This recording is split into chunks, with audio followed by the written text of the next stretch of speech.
we have to remember that no one knows each individual police department's disciplinary actions or records. And yes, these citizens, when one of us in law enforcement does something wrong, citizens absolutely 100% have the right to get the information, like, why did this happen, what's happening to them. But it doesn't happen. Police departments don't give that information out on the punishments and what happened to the officer. So yes, they go up the chain to political figures. These political figures that come up with these bills that show or make citizens committees and all that stuff, they're not doing it because they got information. They're doing it because it's political. They're that same citizen that went to them is going to vote for them if they get some kind of committee put in place. They're not doing it because they think anything's wrong. They're doing it for the political vote. One thing the citizens have to realize, and I will tell you this, you know me, I'm not afraid to tell you my personal dirt at work. Okay. I've been disciplined a lot.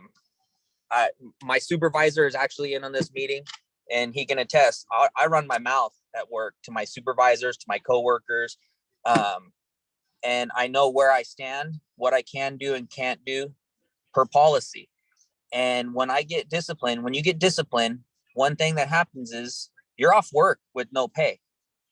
Like, during a long investigation, you're off on administrative pay. You get paid.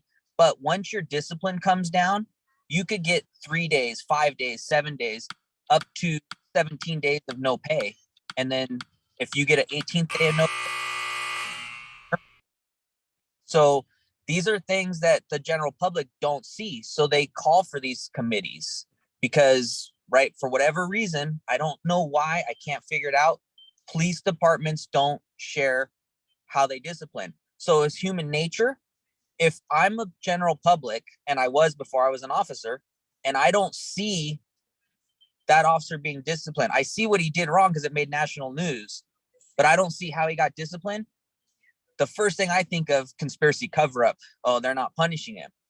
But no one follows up on the punishment, and the departments don't release any of that information. So again, it just comes down to transparency with the community from the police department and the city that the police department hosts, and more knowledge. We have to, in law enforcement, we cannot be afraid to bring people into our house and show them our housekeeping rules. But for whatever reason, like you said before in the past, Sean, this is something that was in place well before I became an officer. And I honestly don't ever see it changing at this point. The only way we can change it is for each individual officer to try to build a relationship with their community that they serve. I've brought this up before. You know, whenever an officer rolls up somewhere, people always go, "Wow, we didn't do anything. We didn't do anything. Why are you here?" I try to break that cycle by getting out of my car at parks and going and jumping on a kid's skateboard and trying a trick, or walking up to the basketball court or football field and saying, "Hey, throw me the ball," or "Let me take a shot." Because that way they start building trust that I'm not just there to mess with them. I'm not just there to ruin their day. I'm there because, just like them, I'm a normal person. I just happen to be in law enforcement for my job. And at the end of the day, it's a job, but it's a job where I care for people. I want to protect people, and I want to help people.